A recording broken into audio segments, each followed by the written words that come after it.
quelques millimètres en dessous du trait de jauge, puis bouchez et agitez. Vous soulignez en rouge, 5e étape. Au distillé, quelques millimètres de trait de jauge, agitez. 6e étape, on est donc dans cette situation-là.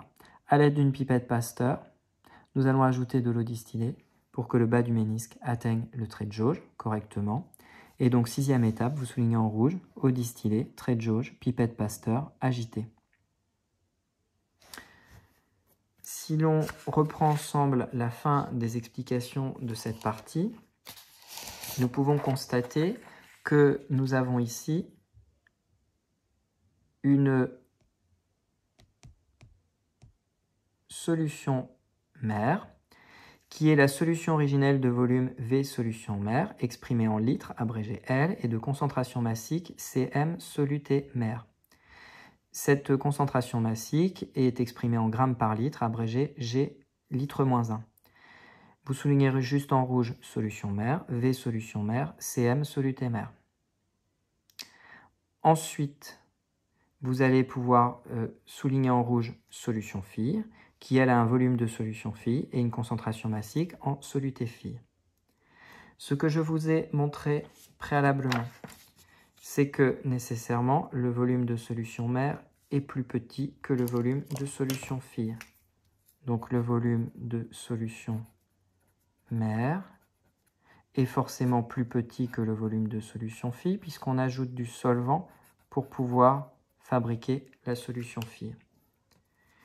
La deuxième chose que l'on va pouvoir observer également, c'est que la concentration massique en soluté fille est nécessairement plus petite que la concentration massique en soluté mère. On a ajouté du solvant et on voit que c'est moins concentré pour la solution fille que la solution mère. Dilution, ça veut dire baisse de concentration massique. Vous soulignez en rouge ces deux relations. Lorsqu'on prépare une solution aqueuse par dilution, la masse de soluté ne varie pas au cours d'une dilution. Vous soulignez en rouge, masse de soluté ne varie pas et dilution. Vous devez être capable de reproduire ce petit raisonnement mathématique. Je vais d'ailleurs le prendre directement à la suite de ce que l'on vient d'écrire. Nous avons donc une traduction simple. Si la masse de soluté ne varie pas, ça veut dire que j'ai une masse de soluté dans la solution mère et une masse de soluté dans la solution fille. Mathématiquement, pour dire que la masse de soluté ne varie pas, il suffit de dire que c'est égal. C'est ce que vous devez indiquer sur le premier point ici. Vous avez ensuite une formule que je vous ai rappelée à l'instant, que je vais garder sous les yeux.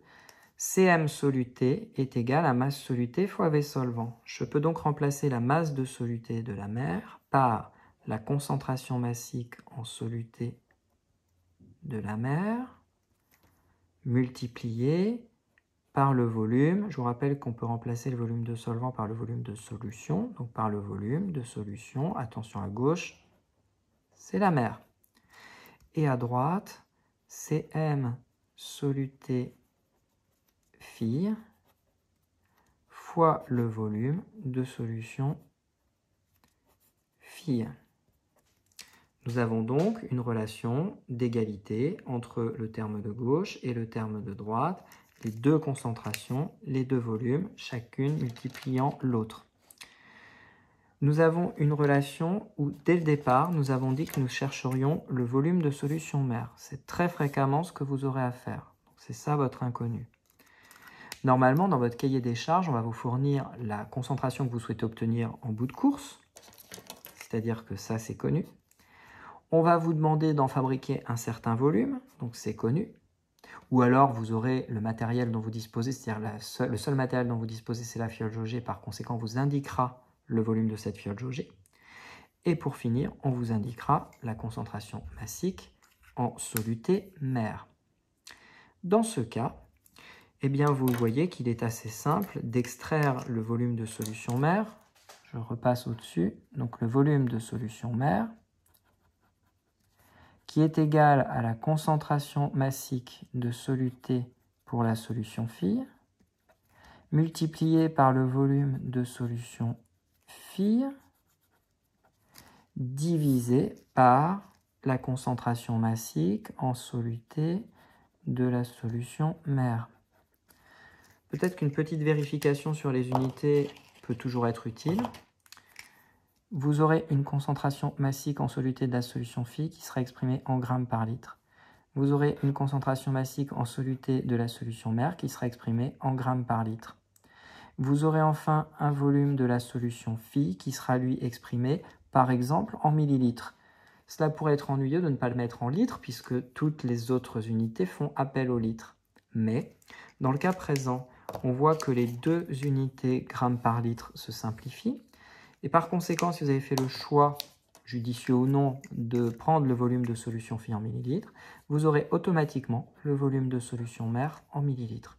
Si vous aviez mis le volume de solution phi en litres, vous auriez obtenu un volume de solution mère en litres. Vous avez alors cette relation qui vous permet de calculer le volume de solution mère. Sur le deuxième petit point, il fallait indiquer cette formule ici que j'ai indiquée. Et sur le dernier point, il faut indiquer la dernière formule que je viens de vous proposer.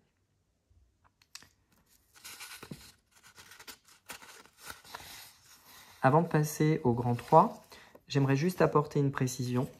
Quand on rédige un protocole expérimental, que l'on a trouvé la masse de soluté ou alors le volume de solution mère à utiliser, on doit toujours préciser les volumes de verreries manipulées.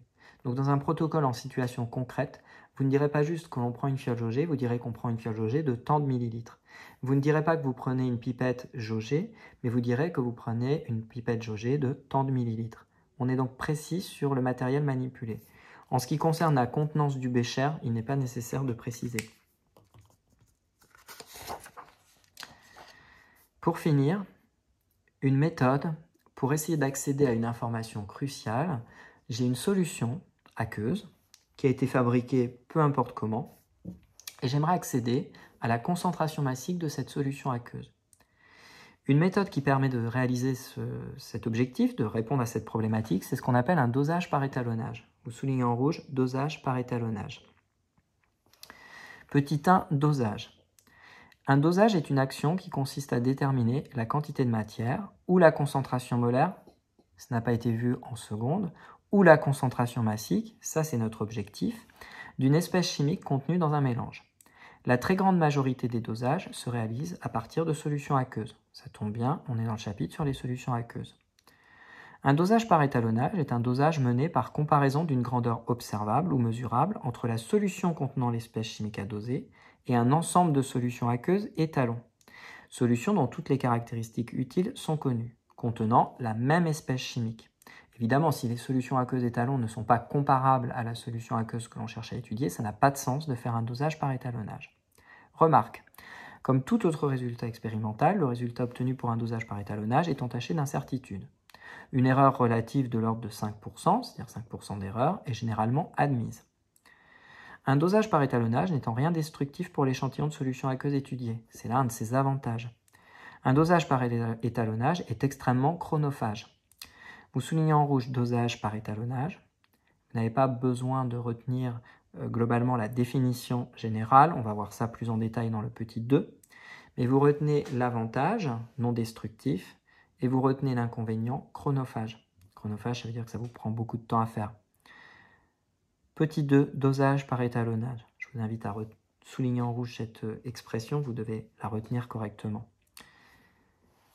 Vous prenez une solution aqueuse dont vous aimeriez connaître la concentration massique. Ici, nous avons visiblement une solution aqueuse qui est violette ou rose, donc je vais prendre cette couleur pour continuer. Vous la mettez dans un tube à essai qui est comparable aux autres tubes à essai.